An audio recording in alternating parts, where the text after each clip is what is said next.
దేశవ్యాప్తంగా సంచలనం సృష్టించిన కోల్కతా ట్రైనీ డాక్టర్ పై అత్యాచారం కేసులో ఇవాళ తుది తీర్పు వెలువడనుంది. ఇప్పటికీ కేసులో ప్రధాన నిందితుడు సంజయ్ రాయ్ ని కోర్టు దోషిగా తేల్చింది. సిల్లా కోర్టులో ఈ నెల 18న వాదనలు పూర్తయిన తర్వాత దోషిగా తేల్చిన కోర్టు తీర్పును రిజర్వ్ చేసింది. ఇవాళ కోర్టు తుది తీర్పును వెలువరించనుంది. ఈ కేసులో హంతకునికి ఉరిశిక్ష ఖరారు చేస్తుందా లేదా జీవిత ఖైదు శిక్ష విధిస్తుందా అనేది ఇవాళ తేలిపోనుంది. సంజయ్ రాయ్ పై బిఎన్ఎస్ సెక్షన్ 64, 66, 103(1) కింద కేసులు పెట్టారు. ఇందులో బిఎన్ఎస్ సెక్షన్ 64 అంటే అత్యాచారం కేసు. దీనిలో కనీసం 10 ఏళ్లు జైలు లేదా జీవిత ఖైదు శిక్ష విధించే అవకాశం ఉంటుంది. ఇక సెక్షన్ 66 కేసులో కనీసం 20 ఏళ్లు శిక్ష పడుతుంది. ఒక్కోసారి కేసు తీవ్రతను బట్టి జీవిత ఖైదు కూడా విధించే అవకాశం ఉంటుంది. అటు సెక్షన్ 103(1) కింద ఉరిశిక్ష లేదా జీవిత ఖైదు విధించే అవకాశం ఉంది.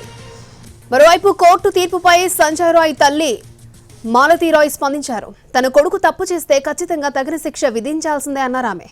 తనకు కూడా 3 కుమార్తెలు ఉన్నారని, తన కుమారుడు చేస్తున్న తప్పును మహిళగా ఎప్పటికీ క్షమించనని చెప్పారు.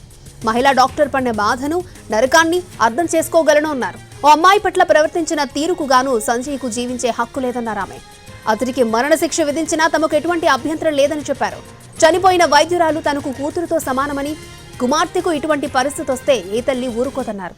ఈ కేసుపై సుప్రీంకోర్టుకు వెళ్తారా అని మీడియా అడిగిన ప్రశ్నకు సంజయ్ సోదరి మాట్లాడుతూ తమకు ఆ ఉద్దేశం లేదని స్పష్టం చేశారు. దేశవ్యాప్తంగా సంచలనం సృష్టించిన కోల్కతా ట్రైనీ డాక్టర్ పై అత్యాచారం కేసులో ఇవాళ తుది తీర్పు వెలువడనుంది. ఇప్పటికీ కేసులో ప్రధాన నిందితుడు సంజయ్ రాయ్ ను కోర్టు దోషిగా తేల్చింది. సీల్దా కోర్టులో ఈ నెల 18న వార్తలు పూర్తయిన తర్వాత దోషిగా తేల్చిన కోర్టు తీర్పును రిజర్వ్ చేసింది. రైట్, ఇదే అంశానికి సంబంధించి మరిన్ని అప్డేట్స్ అందించడానికి మా ప్రతినిధి రాజు మనకి లైవ్ లో సిద్ధంగా ఉన్నారు. రాజు. అక్షయ, కలకత్తా ట్రైనీ డాక్టర్ హత్య కేసులో దోషిగా ఇప్పటికే కన్ఫర్మ్ అయినటువంటి సంజయ్ రాయ్కు ఈరోజు సీల్దా కోర్టు ఎటువంటి శిక్ష విధించబోతుందనేది ఇప్పుడు దేశం మొత్తం కూడా ఉత్కంఠగా ఎదురు చూస్తుంది. ఎందుకంటే గత ఏడాది ఆగస్టులో దేశవ్యాప్తంగా పెద్ద ఎత్తున ఆందోళనలు జరిగాయి.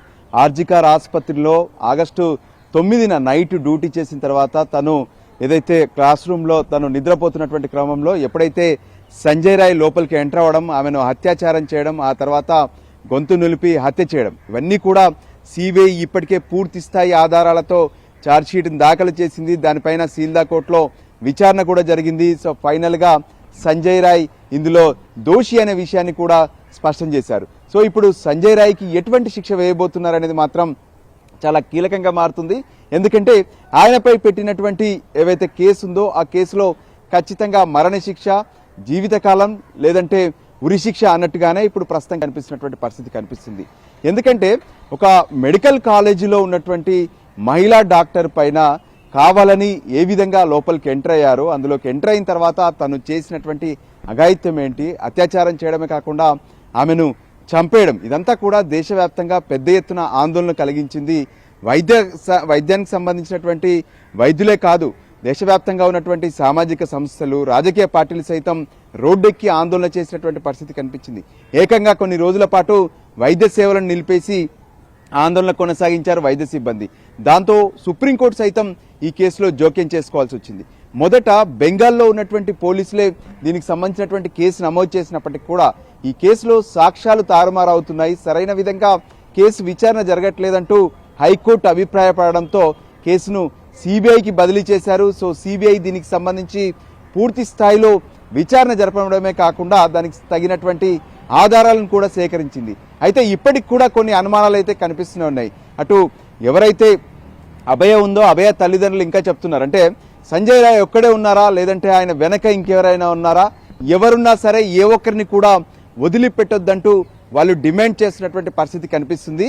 అయితే గత శనివారం రోజునే ఈ కేసులో సంజయ్ రాయ్ దోషిగా కోర్టు తేల్చింది. ఈరోజు శిక్షను ఖరారు చేస్తామని చెప్పారు. మరికొద్ది సేపట్లో సీల్దా కోర్టు ఈ కేసుకు సంబంధించినటువంటి వ్యవహారంలో శిక్షను ఖరారు చేస్తూ ఆదేశాలు జారీ చేయబోతుంది. ఓవరాల్గా కూడా అంటే దేశంలో మరెక్కడా కూడా వైద్య కళాశాలల్లో కావచ్చు, ఆసుపత్రుల్లో కావచ్చు ఇటువంటి ఘటనలు జరగకుండా పూర్తి స్థాయిలో చర్యలు తీసుకోవాలంటూ గతంలో సుప్రీంకోర్టు సైతం ఆదేశాలు జారీ చేసింది. దానికి సంబంధించి ఒక కమిటీని కూడా వేసింది.